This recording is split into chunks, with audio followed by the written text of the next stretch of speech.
दोस्तों नमस्कार। आवाज नहीं आ रही भाई, क्या बात है। ऊपर वाले सारे लोग नमस्कार। फिर से आवाज नहीं है भाई। आप लोग सारे हमारे हार्ट बीट है। अगर आवाज नहीं देंगे तो मेरी एनर्जी कहाँ मिलेगी। प्लीज जोरदार दोस्तों नमस्कार। नमस्कार। थैंक यू दोस्तों। कुछ भी बोलने से पहले उस परम पिता परमेश्वर को लाख लाख धन्यवाद देती हूँ कि मुझे मनुष्य योनि में जन्म दिया दोस्तों। और लाख लाख धन्यवाद हम अपने माता पिता को देते हैं दोस्तों। कहने को तो इस धरती पे दो माता पिता होते हैं, एक जन्मदाता और एक कर्मदाता। लेकिन दोस्तों आज इस मामले में हम बहुत गरीब हैं। ना ही यहाँ हमारे कर्मदाता है और ना ही हमारे जन्मदाता है।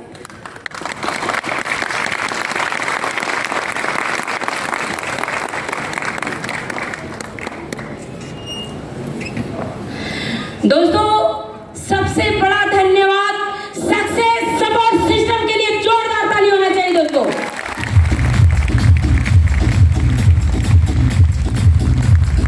एक बड़ा धन्यवाद उन 5 डायरेक्टर को जिन्होंने इतनी बड़ी सिस्टम बनाया दोस्तों। बार बार उन 5 डायरेक्टर को बार बार धन्यवाद दोस्तों। और दोस्तों आगे बैठे जितने गुरु महागुरु पिता तुल्य इस बिजनेस के पिता जितने पिता माता है सारे लोगों को मेरा पैर छूकर प्रणाम, कोटि कोटि नमन है दोस्तों।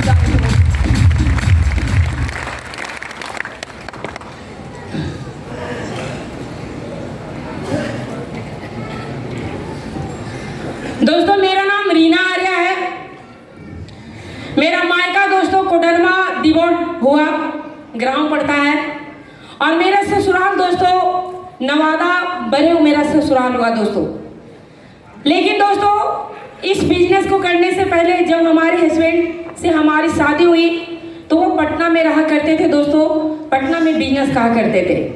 मैं चाहूँगी हमारे अपने husband mister Mahanand sir Arya के लिए जोरदार ताली होना चाहिए। थैंक यू दोस्तों। इस बिजनेस की जर्नी मेरी इस तरह है। हमारे हस्बैंड किराना का दुकान चलाया करते थे। उससे पहले भी आपने डॉक्यूमेंट्री में देखा बहुत सारे काम किए उन्होंने। दोस्तों मैं कोई अमीर फैमिली से बिलोंग नहीं करती थी। हमारे पिताजी भी एक बिजनेसमैन थे और हमारे फादर इन लॉ भी बिजनेसमैन थे दोस्तों। एक बिजनेसमैन की बेटी और बिजनेसमैन की बहू बिजनेसमैन की पत्नी भी बनी दोस्तों। मेरे पिताजी हमेशा कहा करते थे कि बिजनेस में हमेशा उतार चढ़ाव होते रहता है। बिजनेस में हमेशा उतार चढ़ाव होते रहता है। इसीलिए दोस्तों इन्होंने 2-3 जिंदगी बदलने के लिए 2-3 जगह काम किया। उसके बाद दोस्तों इन्होंने दुकान किया। दुकान करके हमारी जर्नी अच्छी ही चल रही थी। लेकिन दोस्तों एक दिन अचानक इस बिजनेस की जानकारी देने के लिए हमारे पास हमारी एक ममेरी जेठानी आई और उनके साथ एक सर थे। मैं चाहूँगी दोनों के लिए जब मैं नाम लूँ तो जोरदार ताली होना चाहिए। हमारी जेठानी का नाम हो गया अंशु मैम और जो उनके साथ सर थे उनका नाम हो गया अभिषेक सर। मैं चाहूँगी दोनों के लिए जोरदार ताली होनी चाहिए। Thank you. मेरी जेठानी ने आके मुझे प्लान दिया। प्लान में दोस्तों मुझे कुछ भी समझ में नहीं आया। केवल यही समझ में आया कि जीवन में एक बार शॉपिंग करना है। लेकिन दोस्तों लास्ट में वो जैसे ही बोली कि यहाँ से कमा सकती हैं सप्ताह का 2 लाख, महीने का 8 लाख, दोस्तों मेरा भी दिमाग हैंग कर गया। मैं उनका फोल्डर बंद की और मैं उनको बोली कि आप अपने फंसी हैं और मुझे भी फंसाने आई हैं। सप्ताह का 2 लाख कमाना इतना आसान होता है क्या। और ये कह के दोस्तों मैंने इस बिजनेस को निगलेक्ट कर दिया, ज्वाइन नहीं किया। लेकिन आप सारे लोग जानते हैं जिन्हें प्लान मिल जाता है उन्हें लगातार फॉलो किया जाता है। यस या नो। हमारा भी दोस्तों लगातार फॉलो होने लगा। मैं इनसे रात में बात की कि दीदी आई हुई थी, वो बहुत अच्छे सिस्टम के बारे में बताई कि जीवन में एक बार शॉपिंग करके लाखों कमाया जा सकता है। इन्होंने एक लाइन में क्लियर कट मना कर दिया कि ये सब आलतू फालतू चक्कर में कोई कीमत पे नहीं पड़ना, ये सब से कुछ भी नहीं होता है। दोस्तों मैं इनका बात मान गई और मैंने उनको मना कर दिया कि मुझे इस बिजनेस में ज्वाइन नहीं करना, प्लीज़ हमारे पास इस बिजनेस को लेके मत आइएगा। लेकिन दोस्तों वो भी हार मानने वाली नहीं थी। वो फिर अगले 2 दिन के बाद हमारे पास आ गई और जब मैं उनको देखती थी तो मुझे टेंशन होने लगता था इनको और घर में कोई काम नहीं मिलता है क्या, बेवजह हमारे पास आ जाती है मुझे परेशान करने के लिए। दोस्तों उस दिन मैंने गुस्से में उनसे पूछा, क्या आप इस बिजनेस में 2 लाख का प्लान दे रही हैं हमको, सप्ते का 2 लाख का, आप इस बिजनेस में कितना कमाई है? दोस्तों उन्होंने क्या किया, पर्स से 1-2 चेक निकाले। कंपनी पहले चेक देती थी, जो पुराने लोग होंगे उन्हें मालूम होगा। तो उन्होंने 1-2 चेक निकाला जो कि 1000-2000 का चेक था। मैंने दोस्तों उनसे पीछा छुड़ाने के लिए कहा, क्या आप बिजनेस दिखा रही सप्ते का 2 लाख का और आप इनकम दिखाती 1000-2000 का। जिस दिन आप इस बिजनेस से 1 लाख रुपया कमा लीजिएगा ना, उस दिन मेरे पास आइएगा, मैं इस बिजनेस को ज्वाइन कर जाऊंगी। दोस्तों कुछ नहीं बोली, उस दिन मेरे घर से चली गई। मुझे लगा चलो भला टला, अब 1 लाख कमाएगी तभी तो मेरे पास आएगी। लेकिन दोस्तों हुआ उल्टा, वो 2 दिन के बाद फिर मेरे पास आ गई। और जब मैं उनको फिर से देखी तो मैंने उनसे कहा, क्या बात है, आप लाख रुपया कमा ली क्या? तो उन्होंने कहा, नहीं मैंने लाख रुपया नहीं कमाया। तो बोले तो फिर क्यों आ गई आप? तो उन्होंने कहा, जब मेरा आएगा तभी तुमको विश्वास होगा। हम बोले बिल्कुल, जब आपका आएगा तभी मुझे विश्वास होगा। दोस्तों उन्होंने एक बहुत छोटा सवाल मुझसे किया। उन्होंने कहा, अच्छा एक बात बताओ, तुमने कभी जहर खाया है क्या? हमने उनसे कहा, ये कैसा अटपटा सवाल है। बोले खाया है कि नहीं? हम बोले बिल्कुल नहीं। तो उन्होंने कहा, क्या अच्छा बताओ जहर खाने से होता क्या है? हम बोले सारे लोग जानते हैं कि जहर खाने से लोग मरते हैं। तो उन्होंने कहा, जब तुमने खाया नहीं तो तुम्हें कैसे पता कि जहर खाने से लोग मरते हैं? मैंने कहा, बाहर की दुनिया में बहुत सारे लोगों को देखा है, सुना है कि फलाने व्यक्ति के घर में लोगों ने जहर खाया और आज वो दुनिया में नहीं है। दोस्तों उनका ये बात सुनकर उन्होंने कहा कि जब बाहर की दुनिया में ये देखकर सुनकर विश्वास हो सकता है कि जहर खाने से लोग मरते हैं, तो इस बिजनेस में क्यों नहीं विश्वास होता? कितने सारे लोग इसमें काम किए, सप्ते का 2 लाख, मैंने कहा 8 लाख रुपया कमा रहे हैं। दोस्तों उनका बात में दम था। उन्होंने एक बात और कहा, यहाँ बहुत सारे लेडीज लोग बैठी हैं।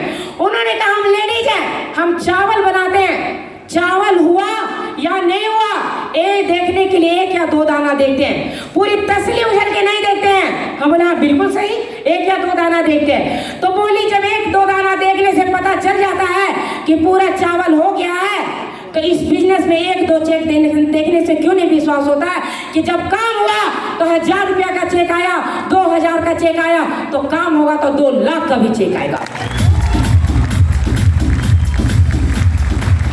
दोस्तों उनका बातों में दम था। मैंने बोला कि ठीक है मैं डिसीजन लेती हूँ, लेकिन दोस्तों मेरे हस्बैंड एकदम क्लियर कट मना कर चुके थे कि कोई कीमत पे सब कंपनी के चक्कर में नहीं पड़ना। लेकिन दोस्तों उसी समय पटना में फंक्शन होने वाला था और मेरी जेठानी ने आकर मुझे एक टिकट दिया। टिकट का प्राइस था 300 रुपया, संडे का प्रोग्राम था। उन्होंने कहा क्या कि पटना में बहुत बड़ा प्रोग्राम हो रहा है, बस उस प्रोग्राम में तुम आ जाओ। दोस्तों मैंने पहले मना कर दिया कि 300 रुपया फालतू का क्यों लगाना जब मुझे इस बिजनेस को करना ही नहीं है। तो उन्होंने कहा क्या कि तुम आओगी तो भी मेरा 300 लगा, तुम नहीं आओगी तो भी मेरा 300 जाएगा। क्यों? क्योंकि मैंने ये टिकट तुम्हारे लिए खरीदा। दोस्तों मैं तो उस समय मना कर दी, लेकिन वो जबरदस्ती मेरे टेबल पे टिकट रख कर चली गई। जब रात को मैं अपने हस्बैंड को बताई तो इन्होंने कहा क्या कि कोई कीमत पे नहीं जाना है। लेकिन दोस्तों खाना वाना खाने के बाद इन्होंने कहा कि चली जाओ, फैमिली वाला बात है, अगर नहीं जाओगी तो उन्हें बुरा लग जाएगा। और दोस्तों बस उनका मान रखने के लिए मैं इस प्रोग्राम में गई। और उस प्रोग्राम में जब गई तो वहाँ देखे क्या हजारों के लोगों की भीड़ थी। दोस्तों सारे लोग ड्रेस कोड में थे। और दोस्तों जब डायमंड लोग की एंट्री हो रही थी तो क्या गुलाब का पंखुड़ी बरसाया जा रहा था, माला पहनाया जा रहा था। ये जो मान सम्मान था ना, मुझे यहाँ लगा दोस्तों। और लगा क्या कि कुछ भी हो जाए, आज जो व्यक्ति की एंट्री हो रही है, जिसे इतना मान सम्मान मिल रहा है, वो कोई आम आदमी नहीं है। उन्होंने मेहनत किया तभी इतना सम्मान मिल रहा है। दोस्तों वो चीज़ तो मुझे बहुत अच्छा लगा, लेकिन सबसे अच्छा चीज़ ये लगा कि मेरी जेठानी को भी स्टेज पे बुलाया गया। केवल और केवल उनके 18 लोगों की टीम थी और उन्हें माला पहनाया गया, ट्रॉफी मिला और 2 मिनट के लिए माइक मिला बोलने के लिए। यहाँ लेडीज लोग हैं, सब लेडीज लोग जानती होगी कि लेडीज में एक चीज फूट के भरा होता है। जानना चाहेंगे क्या? वो होता है जलनशील। जब एक लेडीज दूसरे लेडीज को सफल होते देखती है ना, तो टीस जैसा लगता है कि मुझे भी वो चीज मिलना चाहिए। और जब मैं अपनी जेठानी को स्टेज पे सम्मानित होते देखे तो मुझे भी लगा कि मेरे हस्बैंड दुकान कर रहे हैं, मैं भी दुकान पे उनका साथ देती थी। मुझे लगा कि मेरा जान पहचान केवल गली मोहल्ले तक ही सीमित रह जाएगा। लेकिन अगर इस बिजनेस को करती हूँ और इस हॉल में 1000 लोग बैठे हैं तो 1000 लोग मुझे पहचानेंगे। और बस यही चीज़ सोचकर बैठे बैठे लगा कि मैं इस बिजनेस को हर कीमत पे करूँगी। और दोस्तों मैंने उनको जेठानी को कहा कि मैं इस बिजनेस को करना चाहती हूँ।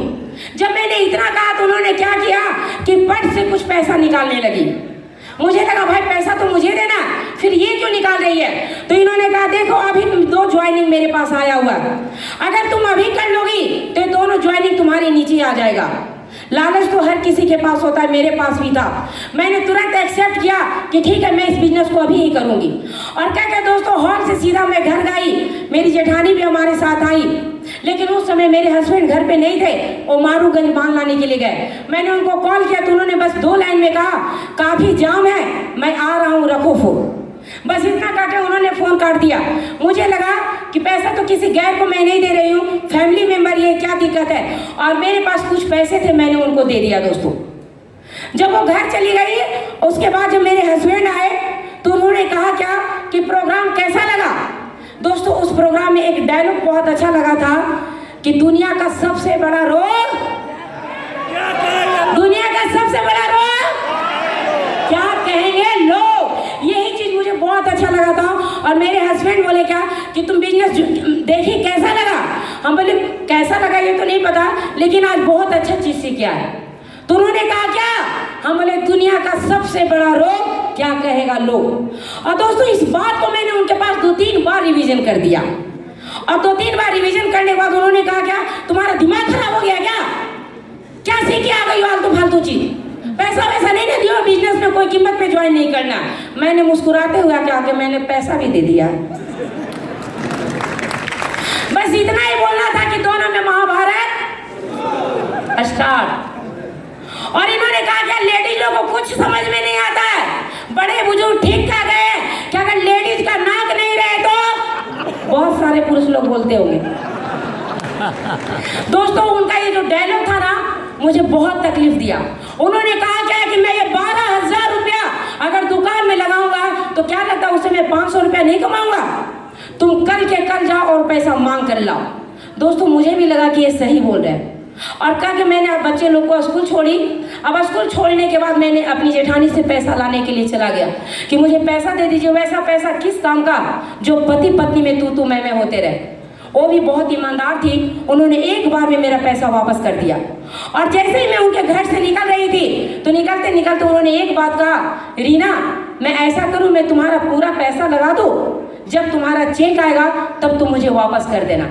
दोस्तों हमारी जेठानी एक आईडी से नहीं 3 आईडी से ज्वाइन थी। तो मुझे उस समय लगा कि जब इनको इतना विश्वास है, ये 3 आईडी से ज्वाइन है, तो एक बार तो मुझे भी फर्ज बनता है विश्वास करने का। और फिर से मैंने वो पैसा उनको रिटर्न कर दिया कि जाइए इस पैसे को बिजनेस में लगाइए। उन्होंने कहा महानंद जी डांटेंगे। मैंने कहा जो होगा वो ऊपर वाले पे हम छोड़ते हैं। और क्या कर दोस्तों मैंने वो पैसा फिर से वापस कर दिया। लेकिन दोस्तों जब उनके घर से मैं दुकान पे आ रही थी ना तो लग रहा था कि मैंने कितना बड़ा गुनाह किया। लग रहा था कि दिमाग साइलेंट मेरा हो गया कि कितना अच्छा मुझे पैसा वापस मिल गया था, मैं फिर से क्यों उन्हें पैसा वापस दे दी। लेकिन दोस्तों दुकान पे आते आते इन्होंने जोरदार आवाज में कहा पैसा मांग कर लाई हो। पता नहीं माता रानी ने कहां से मुझे शक्ति दे दिया।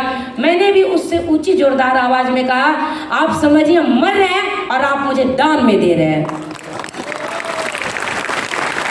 बस दोस्तों इसी बात पे चुप हो गए, कुछ भी नहीं बोले। और दोस्तों मैं घर चली गई। घर तो चली गई लेकिन हार्ट बीट मेरा बढ़ा हुआ था कि दुकान पे तो बात टल गई, लेकिन जब रात में आएंगे तो क्या होगा। लेकिन दोस्तों जब रात में दुकान बढ़ा के आए थोड़ा सा तड़क फड़क में हम ही थे, है ना। तो उन्होंने कहा क्या खाने पीने खाने के बाद इन्होंने कहा क्या अरे पागल पैसे वाली बात यहाँ नहीं है।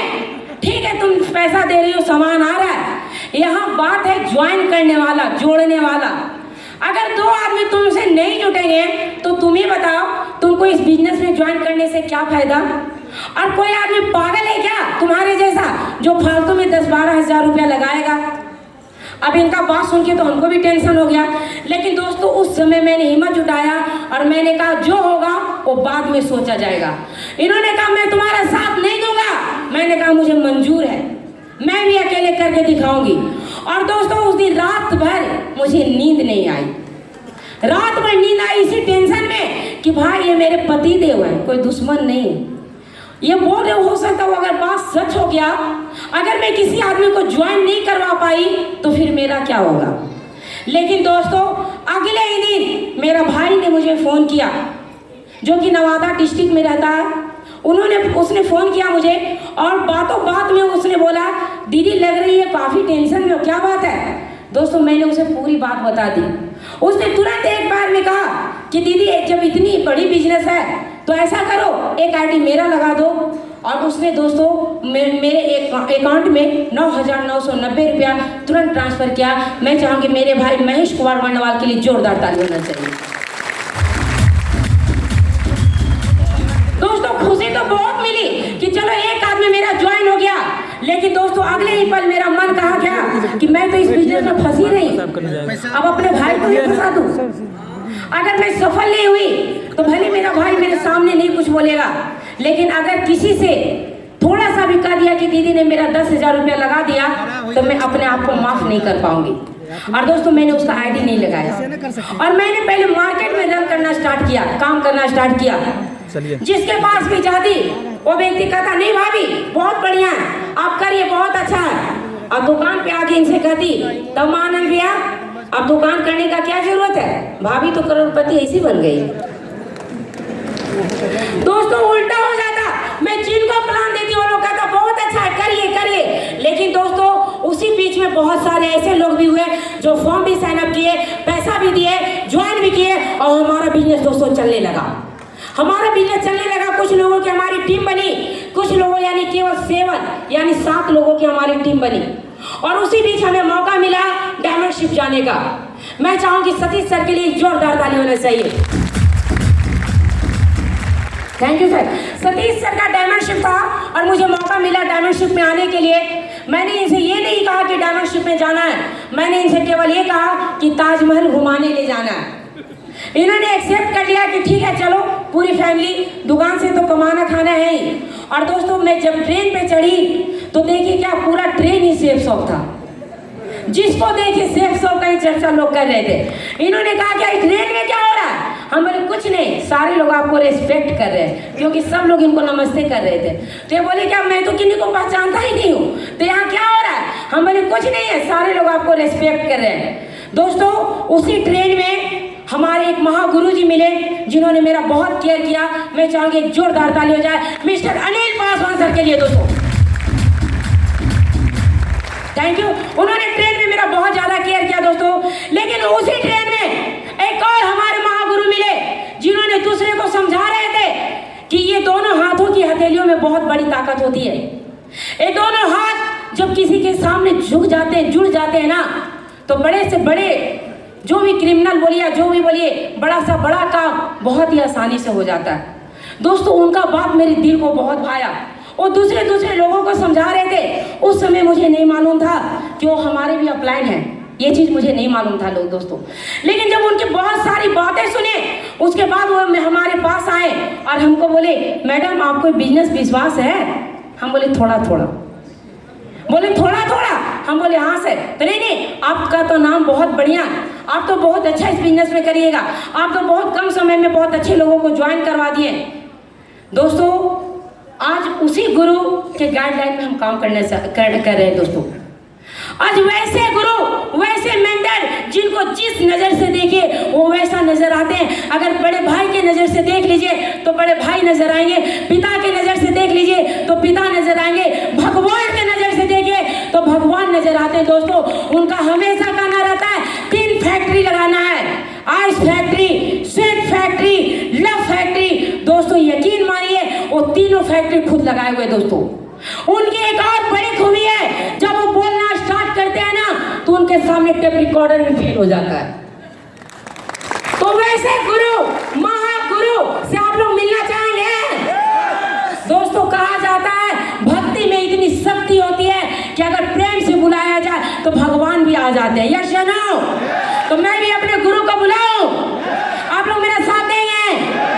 तो थोड़ा 2 लाइन गुनगुना के मैं देखती हूँ हमारे भगवान यहाँ आते हैं कि नहीं। गुरुदेव मेरी नैया उस पार लगा देना, अब तक तो निभाया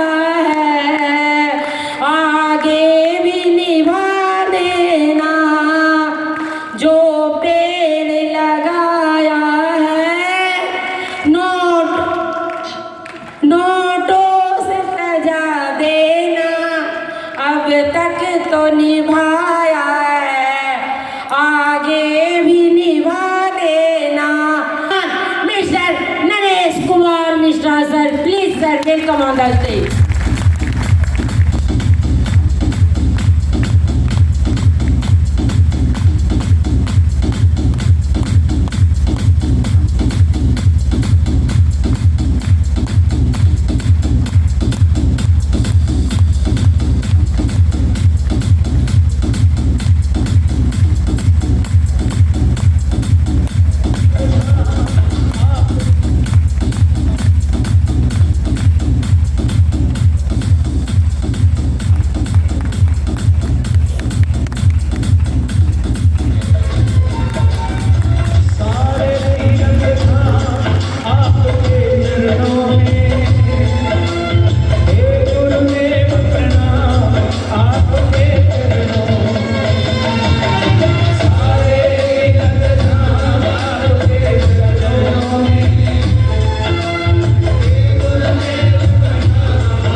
thank you sir, thank you इस गरीब को अमीर बनाने के लिए। थैंक यू एक नाम, बिना नाम वाले व्यक्ति को नाम देने के लिए। थैंक यू हमारे परिवार को अमीर बनाने के लिए। थैंक यू सर हमारी टीम को ये सोच दिलाने के लिए। यहाँ बैठे हर व्यक्ति डायमंड है। बहुत बहुत धन्यवाद सर, बहुत बहुत धन्यवाद। दोस्तों उसके बाद हम लोग डायमंड शिप में सतीश सर का डायमंड शिप देखे। डायमंड शिप जब सर की हुई तो मुझे लगा कि कोई दूसरा प्लेटफॉर्म नहीं है दोस्तों जहां एक आम आदमी खास बन सकता हो। एक आम आदमी दोस्तों, कम पढ़ा लिखा व्यक्ति, कम पैसे वाला व्यक्ति इतिहास लिख दे, ये दूसरा प्लेटफॉर्म हमको कहीं नहीं दिखा। वो केवल और केवल हमको सेफ शॉप ही दिखा दोस्तों। और उसी दिन हम दोनों पति पत्नी ने कसम खाया कि चाहे कुछ भी हो जाए हम लोग दोनों मिलकर डायमंड बनेंगे। दोस्तों उस प्रोग्राम में, उस डायमंड शिप में, हो सकता है आप लोग को कोई बात अच्छी लगेगी या नहीं, ये आप नहीं हम नहीं जानते कौन सी बात आप लेके जाएंगे। लेकिन उस डायमंड शिप में मैंने केवल और केवल एक ही बात गांठ बांध के लेके गया। वो बात ये था दोस्तों कि सत्येंद्र प्रसाद सर, मैं चाहूँगी प्लीज माननीय श्रीमान सत्येंद्र प्रसाद सर के लिए जोरदार ताली होनी चाहिए। सत्येंद्र प्रसाद सर जब डायमंड शिप खत्म हुआ तो उनकी जब स्पीच हुई तो उन्होंने एक बात कहा कि ठंडे के मौसम में हमेशा कोहरा छाता है। यस या नो? लेकिन अगर हमको रोड के उस पार जाना हो ना तो कुछ दिखाई नहीं देता। लेकिन जैसे ही हम 10 कदम आगे बढ़ते हैं तो अगला 10 कदम साफ साफ दिखाई देने लगता है। फिर हम 10 कदम आगे बढ़ते हैं तो उससे आगे का 10 कदम साफ साफ दिखाई देने लगता है। और अगर हम लगातार चलते हैं तो वो बादल भी, कोहरा भी छट जाता है और हमें लाइट ही लाइट दिखाई देता है। उसी तरह से अगर जीवन में किसी भी फील्ड में अगर आप सफल होना चाहते हैं तो आपको लगातार चलना पड़ेगा। और दोस्तों यही बात मैं गांठ बांध ली और मुझे लगा कि मैं भी अपने जीवन में गरीब रूपी कोहरा को जरूर हटाऊंगी और मैं भी कभी हिम्मत नहीं हारूंगी और लगातार मैं चलूंगी। दोस्तों उसके बाद मैं घर गई। घर जाने के बाद दोनों पति पत्नी मिलकर काम किए। काम बहुत अच्छा हुआ। काम होने के बाद दोस्तों मेरे हस्बैंड का शौक हुआ कि 4 व्हीलर मुझे खरीदना है। लेकिन दोस्तों मैं उससे पहले बता दूं, इस फील्ड ने मुझे बहुत ज़्यादा तकलीफ दिया। आज दोस्तों आप इतने सारे लोग आज यहाँ साक्षी है, इतने सारे लोग तो मुझे मना भी नहीं किया था। लेकिन कुछ ही लोग जब मना करते हैं ना तो बहुत सारे लीडर का हिम्मत हार जाता है। दोस्तों हमारे हस्बैंड के पास भी समय नहीं था। वो किराना दुकानदार चलाते थे।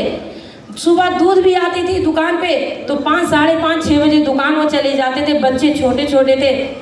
इस बिजनेस को दोस्तों हम लोगों ने डिसीजन लिया कि हम लोग दोनों पति पत्नी रात में करेंगे।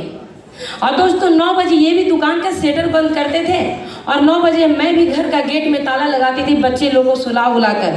और दोनों मिल के रात में प्लान देने जाते थे दोस्तों। बहुत सारे लोग कहते थे क्या कि कैसे पागल आप लोग हैं, आप लोग के लिए पैसा ही सब कुछ होता है। बच्चे लोग को बंद करके आए, अगर बच्चा को कुछ हो जाएगा तो, बच्चा डर गया, गिर गया, कुछ हो गया तो दोस्तों यहाँ बहुत तकलीफ होती थी। लगता था कि अगला व्यक्ति सही बोल रहा है, लेकिन फिर भी हिम्मत जुटाते थे और कहते थे कि अगर बच्चे को कुछ होना रहेगा ना तो हम वहाँ रहेंगे तो भी हो जाएगा, अब अगर नहीं होना रहेगा ना तो कभी भी मेरे बच्चे को कुछ नहीं होगा। और दोस्तों मैं प्लान देती थी लोगों को, रात में हमेशा जाती थी, लोग बहुत मजाक उड़ाते थे, बहुत दरवाजे लोग बंद कर लेते थे। बहुत सारे लोग कहते थे महानंद जी की वाइफ पागल हो गई है, इनको कुछ समझ में नहीं आता, एक बैग टांग लेती है, घर घर घुमा करती है। दोस्तों मैं बहुत बार टूटती थी, और जब टूटती थी तो मैं नरेश सर को फ़ोन लगाती थी। नरेश सर को फ़ोन लगा के कहती थी सर मैं भी डायमंड बन जाऊंगी ना, सर मैं भी सफल हो जाऊंगी ना।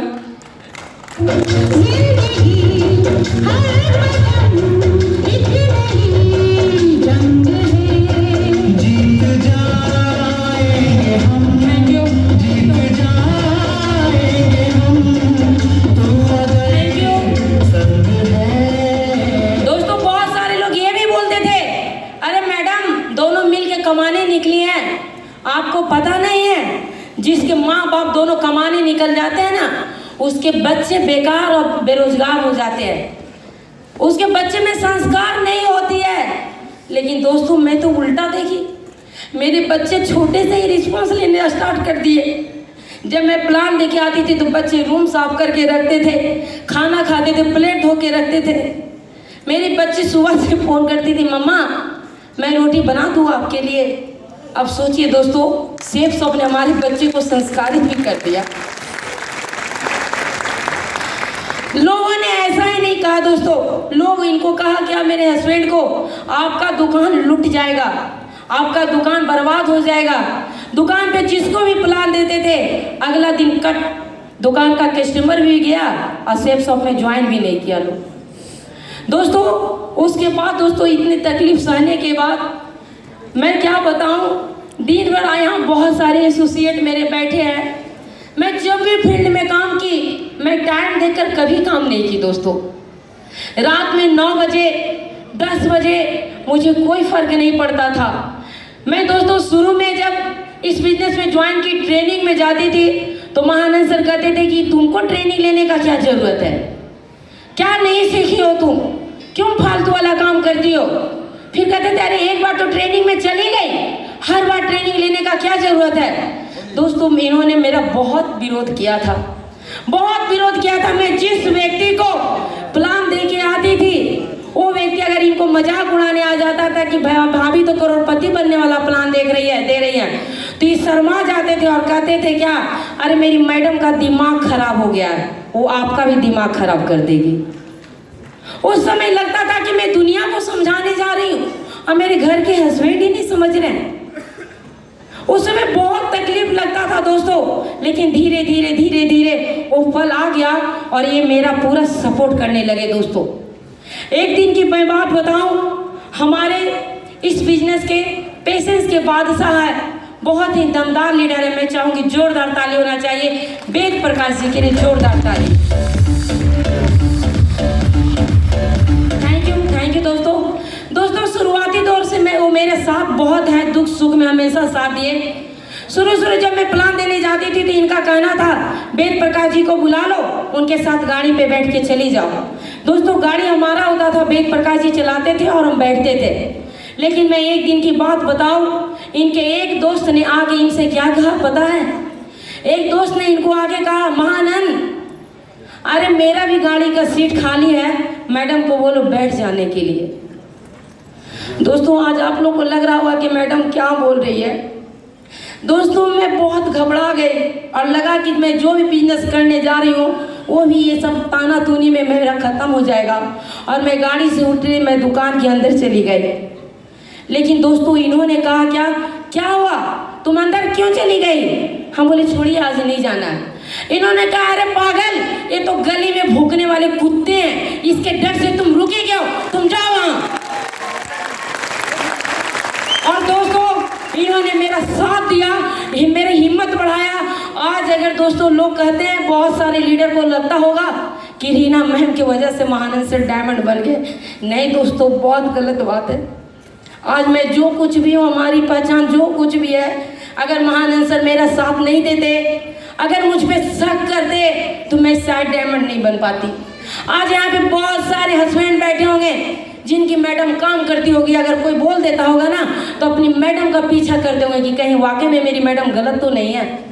बहुत मैडम भी ऐसी होगी जिनको बोल देते होंगे, उनके मैडम पीछा करती होंगी कि मेरे हस्बैंड फलानी लेडीज़ के साथ काम करते हैं, कोई गलत बात तो नहीं है। दोस्तों मैं कहती हूँ, मेरा रिक्वेस्ट है हाथ जोड़ के, जितना टाइम आप पीछा करने में, गलत पीछा करने में आप लगाते हैं ना, उतना टाइम अगर हस्बैंड का या वाइफ का साथ देने में लगा देंगे तो आज हमारे जैसा आप भी डायमंड बन जाएंगे, आप भी डायमंड बन जाएंगे। दोस्तों बहुत तकलीफें आई, क्या बताऊं, आप लोग भी अभी कर रहे, बहुत सारे लोगों को तकलीफ आ रही होगी। दोस्तों मेरे हस्बैंड को शौक हुआ कि 4 व्हीलर खरीदना है। दुकान से तो घर चल ही रहा, इससे जो भी पैसा आ रहा गाड़ी खरीद लेते हैं, EMI देंगे। मुझे भी स्वीकार हुआ कि ठीक है गाड़ी खरीद लेते हैं। सर लोगों ने बताया क्या कि जब आप गाड़ी खरीद लेंगे तो आपका बिजनेस बूम कर जाएगा। और दोस्तों हमारे हस्बैंड वैगन आर 4 व्हीलर खरीदे दोस्तों, टॉप मॉडल का। मैं चाहूँगी जोरदार ताली होने से। थैंक यू दोस्तों। मुझे भी लगा कि अब तो मेरा बिजनेस दौड़ेगा, लेकिन किस्मत को कुछ और ही मंजूर था। गाड़ी लिए और लेने के बाद पता नहीं किसकी नज़र लग गई, 7 महीने तक 1 रुपया भी नहीं आया।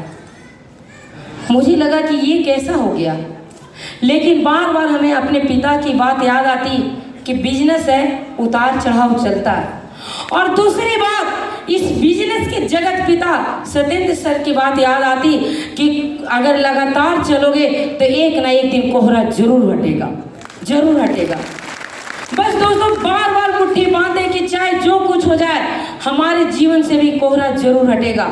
और 7 महीने के बाद हमारे टीम में बहुत ही टॉप लीडर ज्वाइन किए। मैं चाहूँगी उनके लिए जोरदार ताली।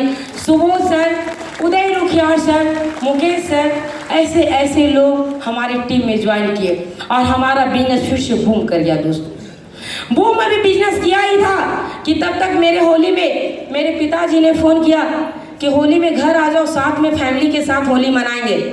जाने की इच्छा नहीं थी, लेकिन बात काट नहीं सकते थे, पिताजी की बात थी और हम सारे लोग अपने मायके चले गए। होली में दोस्तों ज़्यादा नहीं, बस 1 दिन रहे। अगला दिन जब मेरे हस्बैंड बोले तुम 2 दिन के बाद आना, मैं जा रहा हूँ, क्योंकि होली के बाद बिजनेस 2-4 दिन कम चलता है, तो ये मुझे छोड़ दिए मायके में और ये आ गए। दोस्तों जब ये आए तो देखते हैं क्या कि घर का पूरा ताला टूटा हुआ है, घर का एक सामान चोरी हो चुका था। और इन्होंने फ़ोन किया मुझे कि यहाँ तो गजब हो गया। मैंने कहा क्या हुआ? बोले क्या कि घर में चोरी हो गई। दोस्तों उस समय होली का सीज़न था, अगजा के पहले सैटरडे और संडे थी दोस्तों, उस समय डीडी बना के पैसा भेजा जाता था। उस समय मेरे पास सिस्टम का 90,000 रुपया रखा हुआ था। मेरी पहली आवाज़ में यही निकला कि नगद पैसा जो डीडी वाला था वो भी चोरी हो गया। इन्होंने कहा हाँ सारा चीज़ चोरी हो गया। दोस्तों मैं रोना स्टार्ट कर दी। मुझे ये गम नहीं था कि मेरी ज्वेलरी चली गई, मुझे ये गम था कि डीडी के पैसे चले गए। अब जो व्यक्ति ने मुझ पर विश्वास किया, मैं उनका डीडी कैसे लगाऊंगी।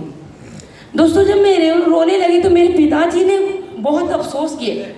उन्हें लगा क्या कि ये सारी गलती हमारी है, अगर मैं इसे नहीं बुलाता तो शायद ये चोरी नहीं होती। और मेरे साथ साथ मेरे पिताजी भी रोने लगे। दोस्तों जब मेरा भाई मुझे पटना पहुंचाने आया तो मेरे पिताजी ने बिना कुछ कहे मुझे 20,000 रुपया मेरे हाथों में डाल दिया। मैं चाहूँगी प्लीज़ एक बार मेरे पिताजी के जोरदार ताली हो जाए। दोस्तों हिम्मत तो बहुत मिला। जब मैं घर आई तो सारा सामान मेरा चोरी हो चुका था, लेकिन दोस्तों मेरे टीम के एक मेंबर, एक सदस्य मेरे घर पे आए। जितने भी अपलाइन थे, माननीय श्रीमान अविनाश सर, माननीय श्रीमान अमरेंद्र कुमार कंठ सर, माननीय श्रीमान नरेश सर, सारे लोगों ने एक ही बात कहा, हिम्मत रखो उससे ज़्यादा आएगा, हिम्मत रखो उससे ज़्यादा आएगा। और वहाँ जो वाकई में ज़्यादा आ गया दोस्तों, वाकई में ज़्यादा आ गया। उसके बाद दोस्तों फिर भी हिम्मत नहीं हारे, लगातार काम करते रहे और तभी कोरोना आ गया। आप सारे लोग जानते हैं कोरोना की परिस्थिति क्या थी नहीं थी। जो उस समय तक दोस्तों मैंने अपना दुकान भी ऑफ कर दिया था। उसके बाद दोस्तों इस बिजनेस में जब लगातार दोनों पति पत्नी कर रहे थे, उसी समय जब कोरोना आ गया तो बहुत टेंशन में हम लोग दोनों हो गए कि अब क्या होगा, अब हमारा घर द्वार कैसे चलेगा, क्योंकि दोस्तों परिस्थिति बहुत नाजुक हो गई थी। शायद आप सारे लोगों को विश्वास नहीं होगा यार, परिस्थिति हमारे पास ऐसा आ गया था कि ये अगर 50 रुपया दूध के लिए भी देते थे ना, सब्जी के लिए, तो मुझे लगता था कि दूध और सब्जी से ज़्यादा जरूरी ऑटो भाड़ा देना है हमें। क्योंकि दोस्तों मैं टीम के सामने कभी भी नर्वस नहीं हुई। कोई भी व्यक्ति हमारे स्माइल को देखकर नहीं बता सकता कि मैं कितने तकलीफ में हूँ, कोई भी व्यक्ति नहीं बता सकता। दोस्तों मैं बार हिम्मत करती रही, लेकिन एक बार मैं भी टूट गई। वो पल ये था दोस्तों, कुछ लीडर हमारे घर आए और कुछ लीडर जब हमारे घर आए तो हमारा फर्ज होता उन्हें चाय नाश्ता देना। उसी बीच महानंद सर ने बहुत ही जोरदार आवाज में कहा कि चलो भाई इनको चाय नाश्ता कुछ करवाओ। मैंने भी उठ के कहा कि हाँ ठीक है, पानी तो मैं ऑलरेडी पहले से दे चुकी थी। मैंने कहा ठीक है मैं देती हूँ। लेकिन दोस्तों उस समय हमारे किचन में ना ही दूध थी और ना ही एक बिस्किट था। दोस्तों उस समय मुझे फिर से मेरा दुकान ही याद आ गया कि आज कैसी परिस्थिति मेरे पास आ गई। हमारे दुकान में तो कितने पैकेट बिस्किट चूहे खा जाते थे, अब कितना पैकेट दूध कैरेट में ही बह जाता था। उस समय मैं बहुत टूट गई और वहाँ भगवान का फोटो था, उसे पकड़ कर रोने लगी और मैं बोली भगवान क्या मेरे साथ ऐसा भी दिन आएगा, ऐसा भी दिन आएगा। दोस्तों मुझे बहुत अफसोस लगा, लेकिन धन्यवाद है इस सिस्टम को, ऐसे महागुरु को जिन्होंने ऑनलाइन मीटिंग लेना स्टार्ट कर दिया। मैं चाहूंगी फिर से सिस्टम के लिए जोरदार ताली होनी चाहिए।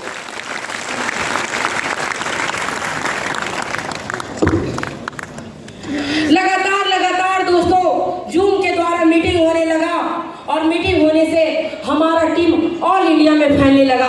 महाराष्ट्र, राजस्थान, जमशेदपुर, पलामू, मधेपुर, सहरसा, दोस्तों मैं बता नहीं सकती हूँ हमारा टीम जूम के माध्यम से कितना जगह फैल गया दोस्तों।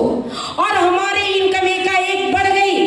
जहाँ मैं 1000-2000 के लिए तरस रही थी, वहाँ हमारा इनकम सप्ते का 50,000-70,000 रुपये सप्ते का आ रहा था दोस्तों कोरोना टाइम में। और दोस्तों उस समय विजय पाल महागुरु जी का चलता था स्टार ऑफ द वीक, उसमें फर्स्ट सेकंड थर्ड चूज किया जाता था। सर जी को याद होगा उसमें महानंद आर्य सर का भी नाम बहुत बार आया। और दोस्तों सबसे बड़ी बात कि कंपनी ने इतना बड़ा खजाना खोल रखा था कि कोरोना में दोस्तों सिस्टम 15% पैसा बढ़ा के दे रही थी। मैं चाहूंगी फिर से सिस्टम के लिए जोरदार ताली।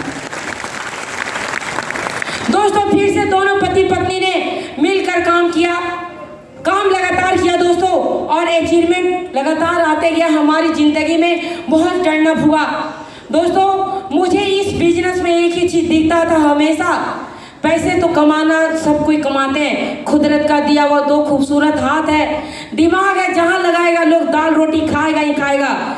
लेकिन दोस्तों नाम कमाना बहुत बड़ी बात है, एक पहचान बनाना बहुत बड़ी बात है। और मैंने लगा कि इस बिजनेस से मैं इतना काम करूंगी कि आने वाले समय में पूरा ऑल ओवर इंडिया जानेगा दोस्तों, ऑल ओवर इंडिया जानेगा। बस दोस्तों मैंने लगातार काम किया और मेरे हस्बैंड और हम दोनों सर की कृपा से दोस्तों इस बिजनेस में काम करके हम लोगों ने अभी रिसेंटली 7 महीना पहले ही दोस्तों 1 करोड़ का फ्लैट भी लिए दोस्तों। मैं चाहूंगी जोरदार ताली।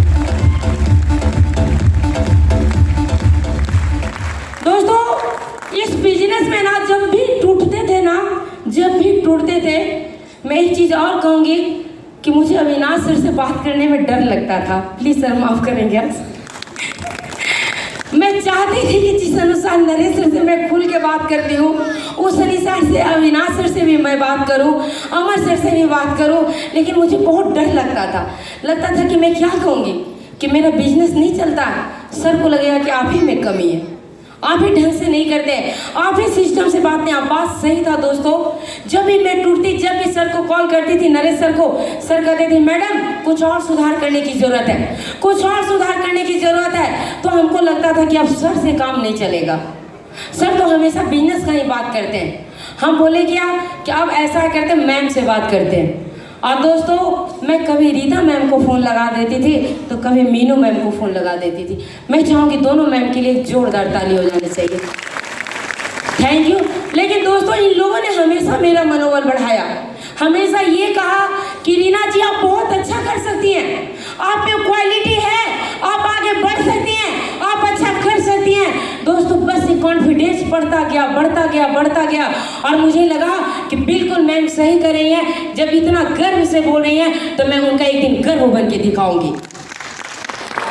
दोस्तों मैं इतना कहूँगी कि आज क्या महसूस कर रही हूँ बताऊं? दोस्तों आज इतनी बड़ी सिस्टम, इतने बड़े गाइडलाइन मिला है जिसकी वजह से आज मैं दुनिया का सबसे अमीर आदमी महसूस करती हूँ। क्यों? क्योंकि इतनी बड़ी सिस्टम है, इतने सारे इस बिजनेस के पिता स्वरूप सारे लोग हैं, इतनी अच्छी मुझे टीम मिली, इतनी अच्छी मुझे फैमिली मिली, इतने अच्छे मुझे बच्चे मिले। सारा सुख तो मेरा यही पूरा हो गया दोस्तों, सारा सुख तो मुझे मिल गया। दोस्तों इस बिजनेस में कुछ करने की जरूरत नहीं है, कुछ करने की जरूरत नहीं है। बस मैं आज वही बात कहूँगी जो पहले भी आप मेरे मुंह से सुन चुके होंगे। फिर से मैं उस बात को दोहरा दूं। ऊपर वाले सारे लोग नाराज है क्या हमसे? तो दोहरा दूं। बस दोस्तों छोटा सा बात है, इसको मान लेंगे। छोटा सा बात ये है दोस्तों, अपलाइन का सर पे हाथ हो और डाउनलाइन का साथ हो और ट्रेनिंग सेमिनार लेने के लिए आप तैयार हो तो आज नहीं तो कल एक डायमंडशिप आपके साथ हो।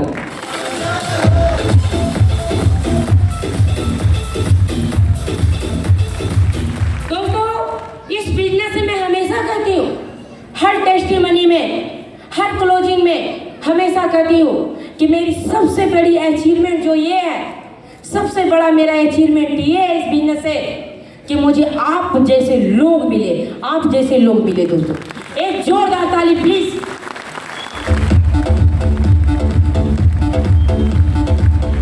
Thank you.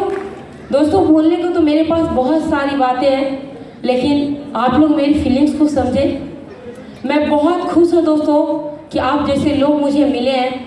आज आप लोगों की वजह से ही मैं यहाँ पे हूँ।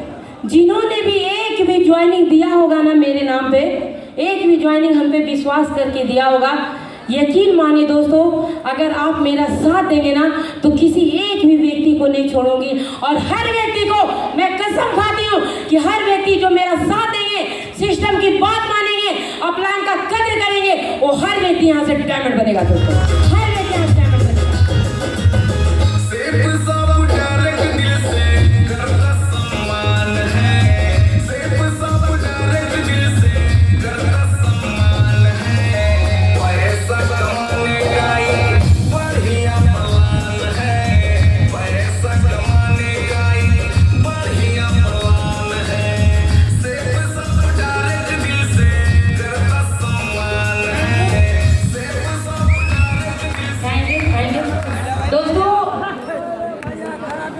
मैं एक बात और कहना चाहूँगी, हमारे फैमिली में कुछ लोग तो ज्वाइन हो गए थे लेकिन काम नहीं कर रहे थे दोस्तों। और मैं फैमिली पे दबाव नहीं बना पाती थी। क्यों? क्योंकि मुझे लगता था क्या कि मैं जितना तकलीफ सह रही हूँ, क्या हमारे फैमिली उस तकलीफ को सह पाएंगे? हमें बहुत अजीब जैसा लगता था। आज मेरी सिस्टर यही बैठी है, गया में रहती है दोस्तों, मुन्नी कुमारी उसका नाम हुआ, रेलवे में जॉब करती है। जब भी वो चर्चा करती सिस्टम के बारे में तो मैं मुस्कुरा कर कहती कि कर देखो बहुत अच्छा है। लेकिन दोस्तों मैं दबाव नहीं बना पाती थी कि फील्ड में काम करो, क्योंकि लगता था कि मैं तो इतना तकलीफ झेल ही रही हूँ, मेरी बहन कैसे उस तकलीफ को झेलेगी। लेकिन दोस्तों जिस दिन हमारी फ्लाइट की, जिस दिन मैंने फ्लाइट बुकिंग करने गए दोस्तों, उस दिन मुझे यहाँ से फील हुआ कि आज बहुत ऐसे लोग हैं जो कि नौकरी कर कर बिजनेस करके पूरी उम्र बिता देते हैं और उनके पास जीवन में लास्ट में क्या बचता है, एक घर और एक गाड़ी। लेकिन मुझे लगा ये घर और ये गाड़ी जब मैं 6 साल में अचीव कर रही हूँ तो इस बिजनेस को हर व्यक्ति को करना चाहिए, उस तकलीफ को हर व्यक्ति को झेलना चाहिए। और दोस्तों आज हमारी फैमिली भी इस बिजनेस को बहुत ही शिद्दत से करती है। मैं चाहूँगी हमारी फैमिली के लिए एक जोरदार ताली होना चाहिए। थैंक यू दोस्तों लास्ट में बस केवल इतना ही कहूँगी कि जाने अनजाने प्लीज़ मैं कुछ ज़्यादा ही भावुक हो गई, जाने अनजाने जो भी गलती हुआ होगा प्लीज़ मुझे माफ़ कर देंगे। Thank you. साथ में एक बात मुट्ठी बांध कर जाएंगे, मैं शेरनी हूँ, नरेश सर कहते आप झांसी की रानी है, तो झांसी की रानी वाली डायलॉग तो एक बोल के ही जाएंगे। रख हौसला मंजर भी आएगा, रख हौसला मंजर भी आएगा, प्यासे के पास चलकर समंदर भी आएगा। सेफ शॉप में काम करते करते मत थकना है मेरे दोस्त, यहाँ मंजिल भी मिलेगी और जीने का मजा भी आएगा।